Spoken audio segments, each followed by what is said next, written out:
welcome to today's episode of Decisions Now. I am your host, Erin Pearson, and today I am very excited. We have Daniel Helmig, who is the CEO and founder of Helmig Advisory, joining us today. Welcome, Daniel. Thanks for having me. Nice to be here. Yeah, it's great to have you. So just to jump in right away, you have a lot of experience in procurement and transformation at companies such as ABB, Ford Motor, and Pepsi. And you really witnessed firsthand the evolution of greenhouse gas emission priorities. So could you share how the emphasis on reducing greenhouse gas emissions has shifted over the decades that you've been working amongst these organizations and how it's influenced supply chain operations? Happy to do so. If I think back, since the 1990s, I worked in these large global companies in supply chain and moved billions of dollars worth of production to China, India, Eastern Europe, and many non-European countries. It was the right time to do at this point in time, and we were not clear on the overall consequences of this globalization overall. There are many positive impacts that happened since this time. When you look at the 90s, and there's a great book called Factfulness by the Swedish professor. He's advisor of a WHO and UNICEF, and actually as well often in TED. When you look at the portion of world population that actually lives in extreme poverty, it has halved. Yeah, most people would say it almost doubled, but it's not. There are many good things that actually happen, but, and this is the big one, we created, since the 1990s, 50% of the greenhouse gas emissions that were produced since the Industrial Revolution in good old England in 1780. That is complete in our lifetime. And it was part of, or at least at my lifetime, it was part of it. I was part of it. My generation was overall part of it. We got used to turning on air conditions, bought regular new car, paid $5 for T-shirts produced by kids in Bangladesh. And at the same time, the world is heating up step by step because unfortunately greenhouse gas emissions have an impact overall in terms of heating up the environment. And both poles are like marshmallows in this kind of spin, which you heat up and suddenly in the middle, the precipitation of strange weather phenomena actually happen now. I cannot remember before in my life things that I've seen now in the last couple of years. And we will have to face the consequences, very sure. And this is something as well that the companies have to deal with. Are we going to do something about it, or just become like the proverbial frog in the glass that slowly heats are increasing, but it slowly gets boiled? So coming back to your question, most of the companies I've dealt with, and as well what I see, are doing something today. But I was dealing a lot with Six Sigma and the DMAIC cycle, so DMAIC, and they are more or less stuck in the D and M side and define and measure. But there is not that much in terms of improve, and there is not that much in terms of control, I would say, right now. Well, I think obviously like the stats that you talk about are quite astounding, and everyone feels them. And I think just the nature of the consumerist society that like we live in now, and that everything is just, you want the instant access to it, really contributes to that as well. So there's a big like change in, I guess, mental mindset that you have to have around this as well from a consumer side, but then also on the business side.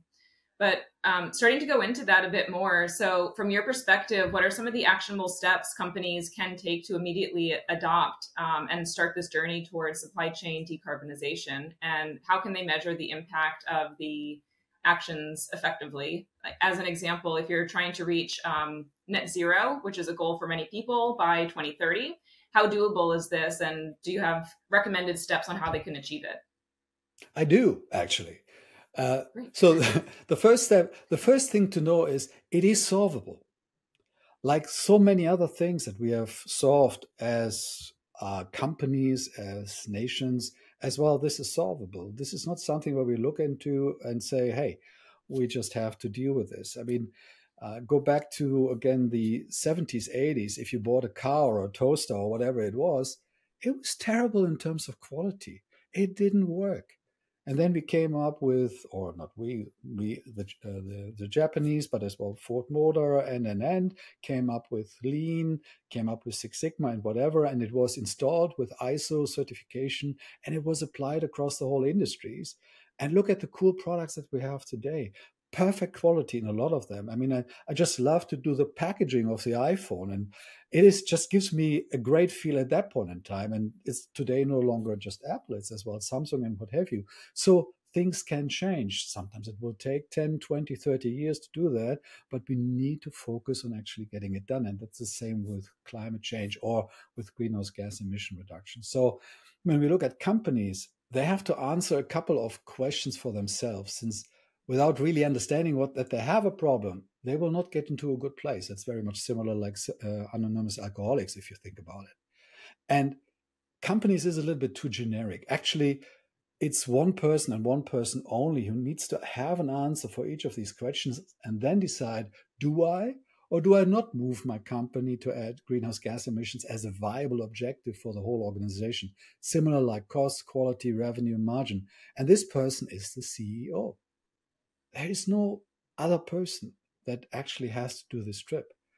And then everything else is just tactics. So he or she has to ask questions such as, and I'm not going through the whole list, but there are some of the things that actually will work. Like, do we have an actionable plan to achieve net zero greenhouse gas emissions by 2030 or 40 or 50?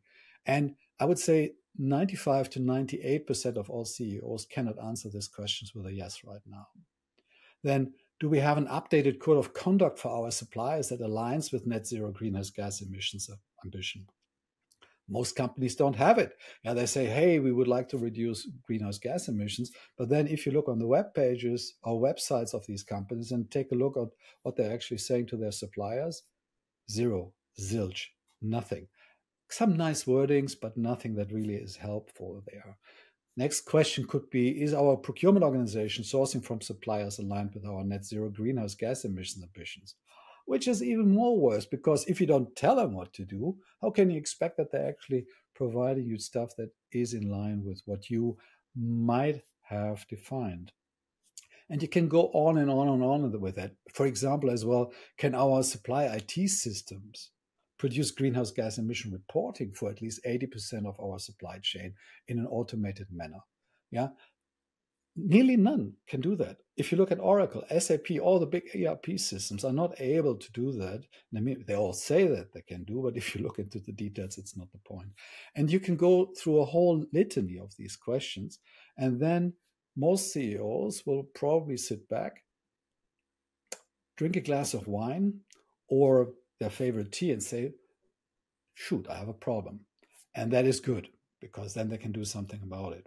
So I like a couple things that you said there in particular is, one, you have to define that you have a problem first to make sure that you are truly going to be on board with this and that you are committed to it. And the second is that it's the responsibility of an individual, and that individual is the CEO.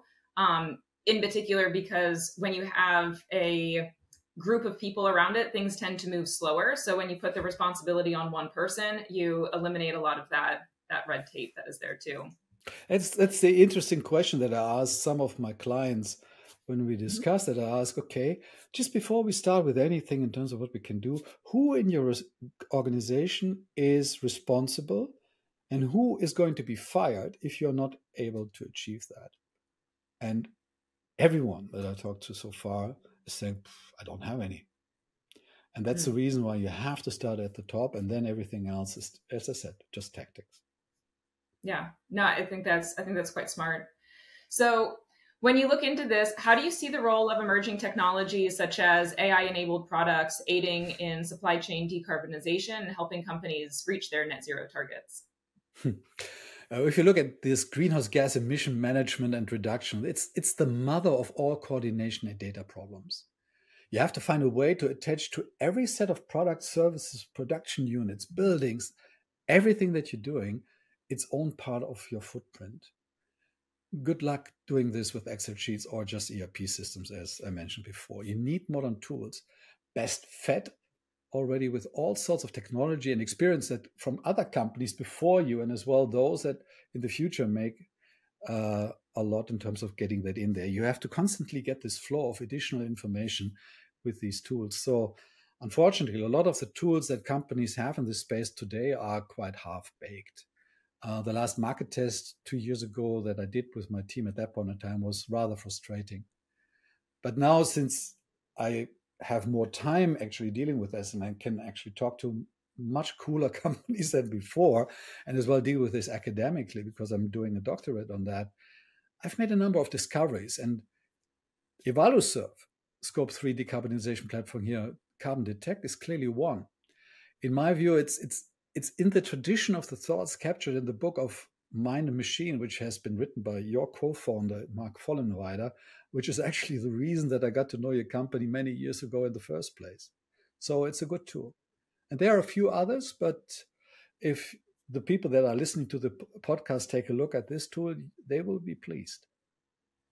Yeah, no, I think Carbon Detect is quite cool. It does bring together a lot of different sources and really enables you to also work in tandem with your partners because, as you did mention, it's not just about can you directly impact everything that your one company is doing, but it's every supplier, every hotel, every at any point on the value chain, at any point on the supply chain, all of that is impacting your emissions. Yeah, it's doing the right thing. And it's basically, it has the approach in terms of a more holistic kind of setup. As I said, mother of all data problems. And you need in the company, and Evalueserve is one of them, that actually provides that because they have a big data mindset on that.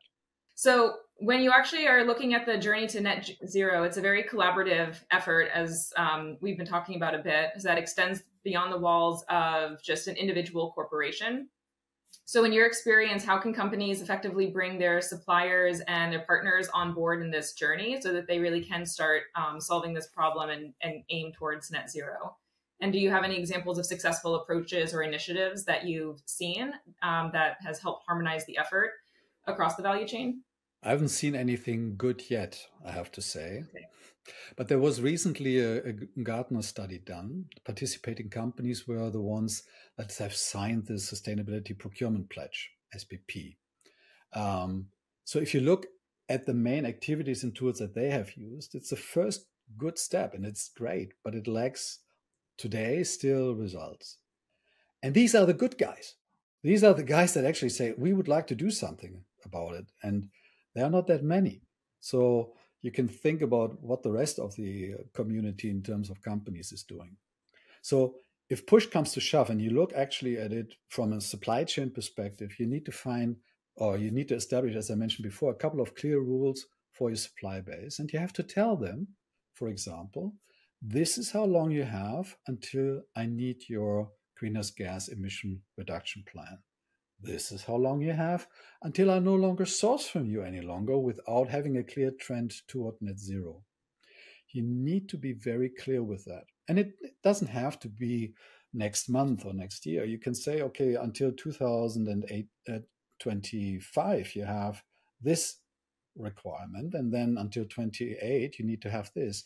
I have not seen any company that was not able to change and update their complete production processes if they needed to in less than 5 years. I mean, it takes 5 years and then you're done. You can produce most, except maybe semiconductor situations and steel plants. You can even set up new steel plants and the rest in 5 to 6 years if it's needed. So looking at this, it tells you something very simple. You just use the largest force in the business universe to help you here. And this one force has been called by Peter Drucker competition. Yeah? And then the markets fix it.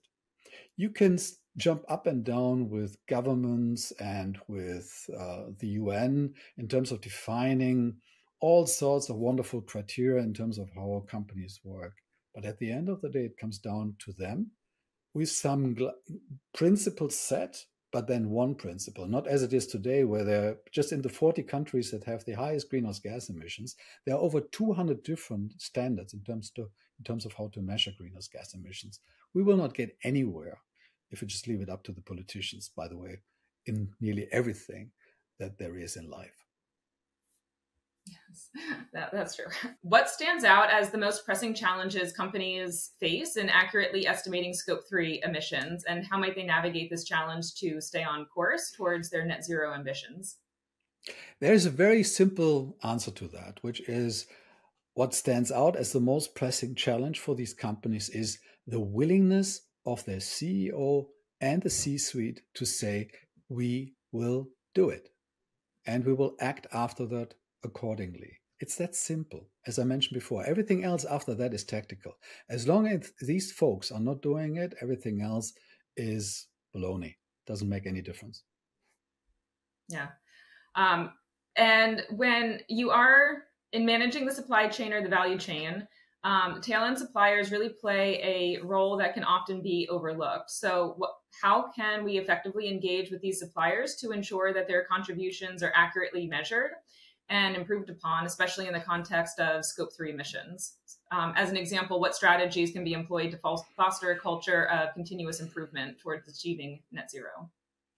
There was a quite interesting study being done 3 years ago by a couple of folks in Britain, and they looked at a number of companies that were trying to establish sustainability goals with their supply chain. And they looked in terms of how much it was needed to establish a good relationship with your supply base to then get them to establish or be better in terms of sustainability goals. And one of the things that they clearly found is just sending out questionnaires and putting stuff on the web pages was really not helpful to get the supply base where they wanted to be. So the storyline here, or the feedback that came out of the story, was it's work. You need to actually go and work with your suppliers. You have to establish a link in terms of actually sitting down with them and having sympathy in terms of what is going on their side, and then help them to understand. So when I said before, at the end of the day, you have to have clear rules, and you have to tell them, yes, you have 3 years or 5 years, and after that it's done. That's one thing. Having the rules is one thing, but then how you get there, it is only with collaborative working together and saying, look, guys, we are going to help you. We will sit down with you. We explain to you as well what is needed, but then you have to do it. And then walk the talk. You have to, if they are not following you, you just have to apply competitive pressure, and bye-bye. Mm-hmm. So I think that's quite interesting. So it's instead of just thinking of them as your suppliers or your vendors, also thinking of them as partners for you within this journey that you have towards net zero. And they have to treat you just as a partner, just like you have to treat them as a partner, if you are going to have this collaborative goal and really work together in order for both of you to then achieve these goals that are in place. Yeah, absolutely. Yeah.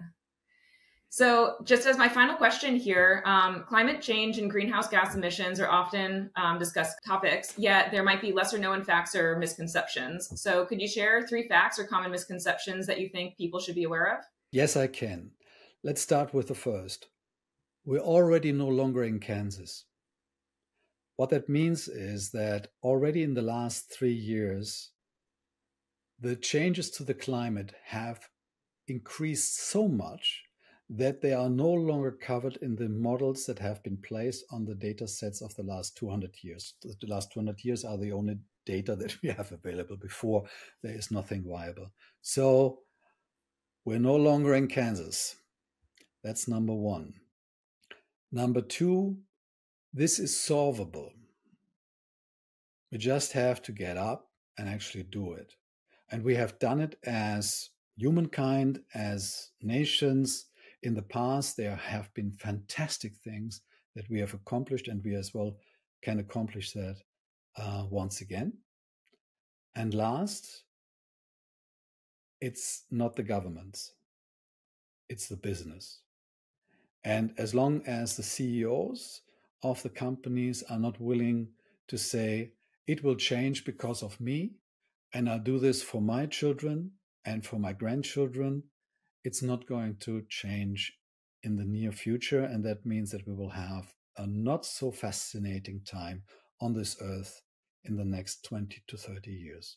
I think that's great. I think the net of it is take ownership of and responsibility for the issues that are at hand, and everyone can play a role, and it is a solvable issue that we have. It is. Daniel, it was great having you on the podcast today. I really enjoyed speaking to you. I learned a lot, and I also appreciate that it was a very uplifting, and you had some actionable tips for everyone to do and to work towards this goal together. Erin, thank you very much for having me. It was a pleasure. Thank you. Thanks for listening to this episode of Decisions Now. Check out all episodes at evalueserve.com/podcast, and don't forget to subscribe for future episodes.